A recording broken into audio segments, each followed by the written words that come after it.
Hi, it's the guy doing things here. Thank you so much for tuning in to episode 43 of the podcast. I spent some time with Marno Van der Meulen, one of my mates from Sonop. Just Google Sonop. Or well, don't. I'll advise, don't Google it. But what we did was quite fun. I asked him to help me run fast, and he challenged me to run on his marathon pace. Now, take in mind, I'm a little bit shorter than him, quite a lot shorter than him, and I also don't run that often. And he is a 4-time Comrades marathon finisher, 2 Oceans marathon finisher, and he's just an all-round good, athletically built type of machine. So this turned out to be quite fun. We also talked about his motivation and what keeps him going, why he runs to begin with. So tune in, get yourself a cup of joe or a cup of tea or a pumpkin spice latte with skim almond milk and enjoy the episode with me. If you are listening on YouTube or watching on YouTube, I'd prefer that you watch this when you have already subscribed and liked the video and just dropped a comment. Something cool, like a word or a riddle or something. And if you're not on whichever platform you're listening on, please do like and subscribe, and I'll catch you in the next episode. But for now, enjoy my chat with Marno Van der Meulen. Nice. Okay, this is probably the first time that I'm going to talk English to you, Marno. If you can't remember, just gooi Afrikaans so that they will translate it. Thanks so much for taking the time. Welcome to the guy doing things. Tell us, just firstly, introduce yourself, where you're from, and you can tell a bit about how we know each other. Okay. So I'm Marno Van der Meulen. I'm from Hoedspruit in Limpopo, South Africa. For the international listeners. Yeah, all those international guys. I grew up, it's a small town. It's not so small anymore. Anyway, grew up there doing, being in a small town, small schools, doing everything, sports, academics, everything. And then I came to Pretoria around grade 11. At that time that was for sports, doing athletics quite competitively. And then I went to Tux or UP for You can say Tukkies, it's fine. We know it as Tukkies. for varsity, studying mechanical engineering, and and then as part of that I went to Sonop Residence, and that's where I met you. We've actually met before that. Yes. Okay. Yeah. So the athletics you moved for, what disciplines were those? With one of them actually running. Yes. Okay. It's running, but different type of running that I'm doing now. So that was 400 meter hurdles. That's what I moved for. Goodness. So, okay. Yeah. Hats off to that. Did you get any records? So I'd What say was your time on the 400 Ackies? 400 Ackies. My best time was in grade 11 with 53 minutes, seconds, 53 seconds, 53.6 seconds. That was at the South African National Championships where I came third. I think that's my best. Okay. My best. So you got a bronze. Got a bronze Nice. at SA's. Okay. I assume that you're gonna watch the Olympics. Yes. Are you a big fan? Flip it, yeah, I'm excited. I'm also looking forward to that. It's gonna be hectic this year because there's a lot of close calls. Like 400 meter hurdles for the ladies. That's one thing that I'm so excited for, because you've got the world record holder in the 400 meters and then the world record holder in a 400 meter hurdle going up against each other. Okay, that's gonna be exciting. 100 meters, you've got world record challenger, you've got the first South African possibility for gold in Nakani. You've what's the other thing that I'm excited? 400 meter hurdles men's, Karsten Warholm, possibly another world record. Flip, and I'm so excited. We need to do a separate episode just on Olympics, because I think you've got a lot to offer there in terms of looking forward to the Olympics. Crazy. I'm looking forward to the breakdancing. I think that's gonna be weird. Like, why is it a sport? But okay, we'll see how that goes. Now, Marno, I approached you to do a challenge. Obviously, the guy doing things, I always do challenges. The challenge that I approached Marno was so he's a Comrades finisher, as you can see with his jacket. I think it's the other one underneath his I'll go Comrades. get my medal quickly. Okay, yes. Obviously a Comrades finisher, so yes. That's cool. That's impressive. So you're a Comrades finisher, you did 2 oceans as well. You basically you're a running fanatic at the moment. Yes. When did that bug bite? So as you know, while I was in Res, I started running. So the first, how it all started with Comrades was pretty special, in that my brother kind of challenged us. So background, we're 4 brothers, and we're only 4 brothers, no sisters.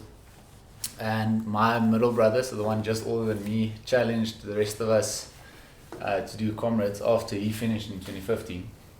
And he didn't actually want to do it again, and kind of as a way of getting out of it, he said, okay, if all of you do it, I'll do it again. Yeah. And he didn't expect all of us to say, yes, let's do it. Okay. So in 2016, we were 4 brothers and my dad doing Comrades. Wow, that's special. That's super cool. And that was, so we didn't even run together on the day. My dad beat all of us by like a margin of an hour almost.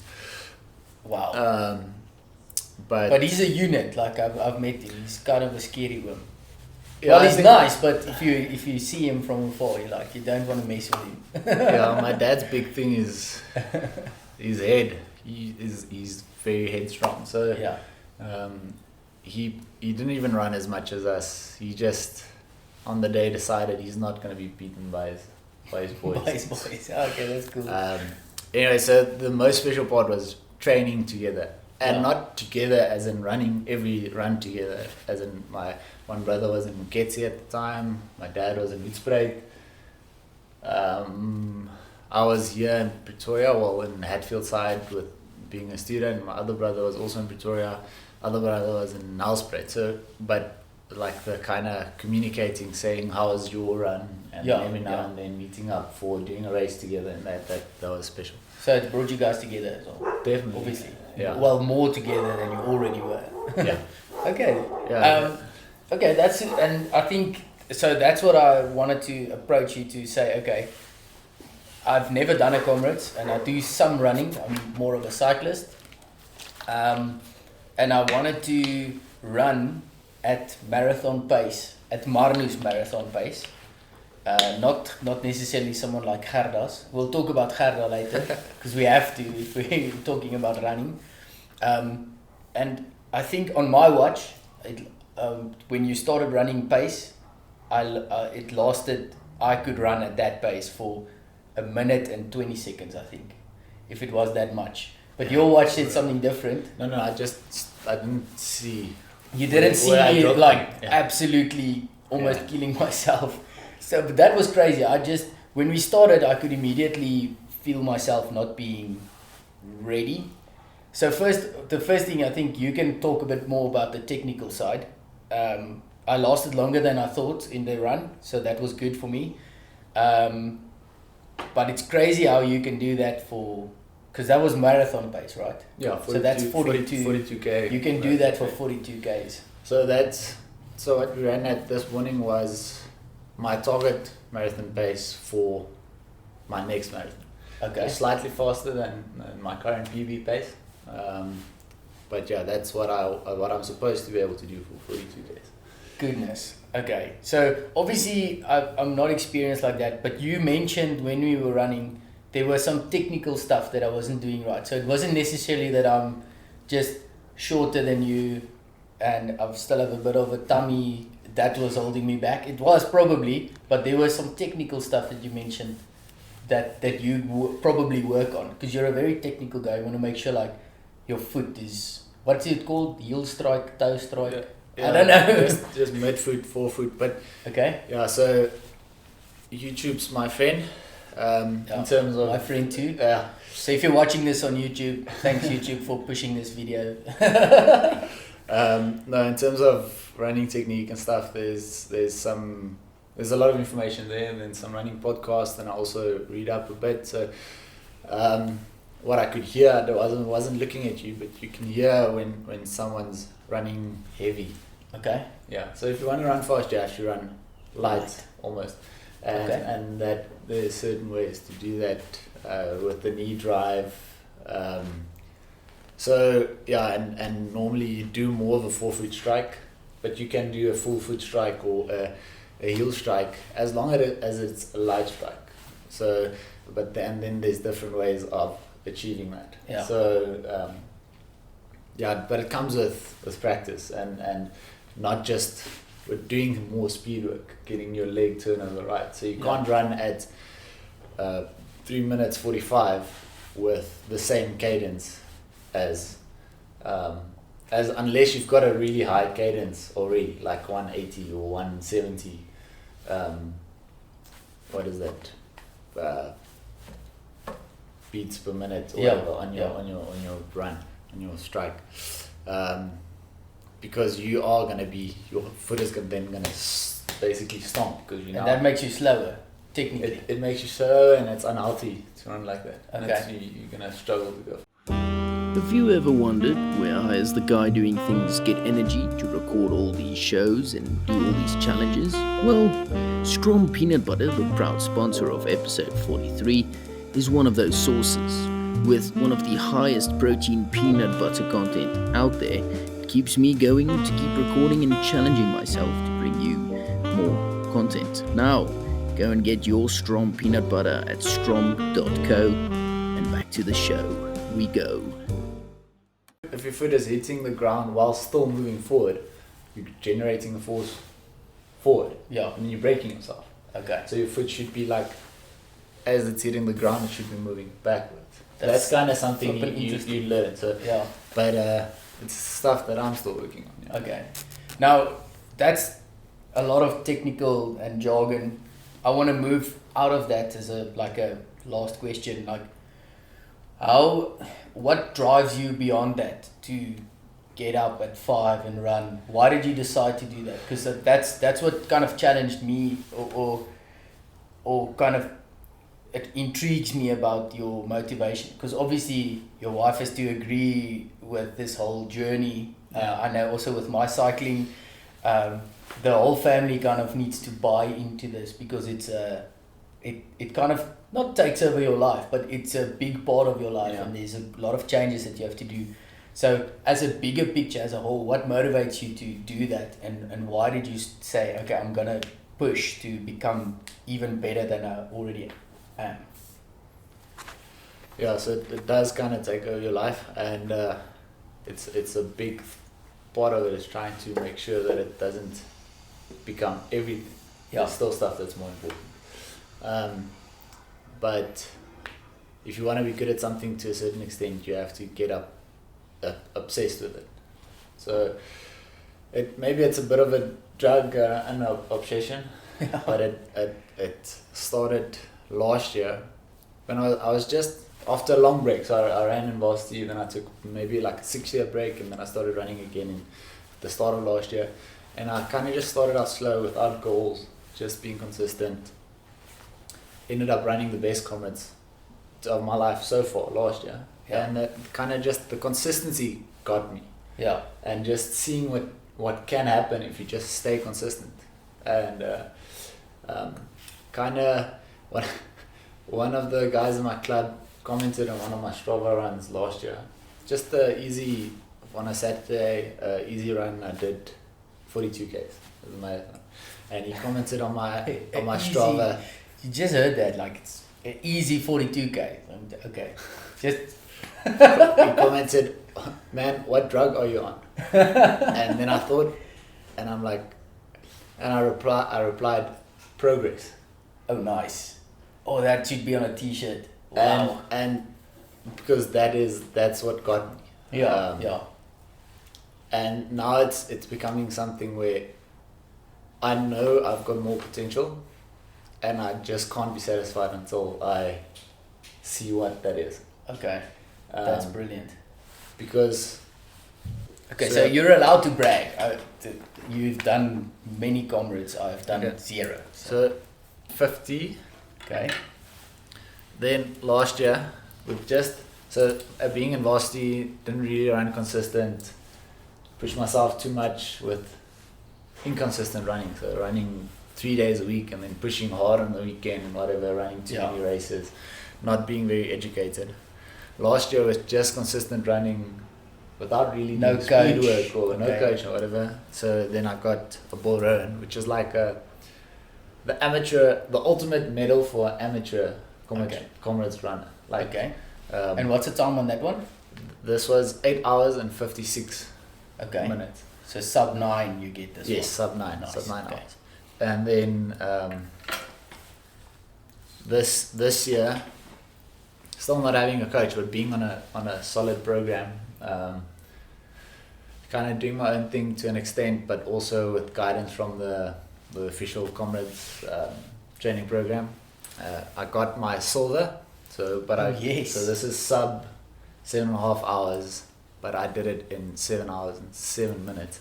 Goeie orde. So that's beyond this. There's another medal. Okay. And that's basically you want that one. In terms of progress. I want to see if I can get that. Okay. Because you can see already there's my curve of times is going like this, and the same with my marathon time. I cut about an hour off my PB, going from a 3 hour 40 marathon. Yeah. In a year's time, going to 2 hours 48 officially on my base time. Okay. So there's something called the law of diminishing gains, where it gets harder to make. Growth isn't linear. Yeah. At the start it's linear, but then it gets smaller and smaller and smaller. And you're fighting for seconds now, not minutes. Yes. Okay. So if I can achieve this within a year or 2 years time, I know I've got the potential to do more. It might not be linear, these big gains, but I know I can get more, and that keeps me pushing for the next level. Okay, that's flippin' awesome, and all the best with that. In closing, obviously my idea is to not only be one guy doing things. I want everyone to do things that challenge themselves and push themselves. What's like one piece of advice, and I think you already kind of gave it in your answer now, but what's one piece of advice for someone watching to start doing things? What a piece of advice would you give them? If running is the thing, no, anything actually. So consistency. So just start. Okay. And then keep going. Be consistent. And be consistent. Yeah. Like this year we were 8 guys running, and only 2 of us have run Comrades before, and just by being dedicated. Okay, not all of them being dedicated and disciplined, but like Donna, Rian, Werner, those guys were training not hectically fast or anything, just consistent. They just decided they're going to do Comrades, and they just started and they trained and they did it. So that's all it takes. Start and keep going. Yeah. But then you've got guys like Stian, who Stian did like 400 Ks and then ran Comrades. Is that not enough? Is 400 not enough? Normally if you ask someone with a bit of experience what's the minimum number of kilometers to do to finish Comrades, they'll probably say 800. Started from January to. But Stian finished, and he did well. Finished well, yeah. Stian did really well, but that's so. He did not die. With Comrades being as far and as big a mental thing as it is, if you've got a very strong head, you can. But consistency is. You can be Stian, but you can make it a lot easier for yourself by being consistent. By being consistent. Yeah. Nice. Thanks for your time, Marno. Appreciate it. And thank you. All the best. I hope to see The next one, is it a gold one? Or is it So- still silver? No, so if you run sub 6 hours, it's Wally Hayward. Okay. And then if you do top 10, then you gold. But that's a long way off. But just, it's a different shape, at least. The next one you chase. And there you have it, the end of episode 43. Thank you very much for watching and see you next time.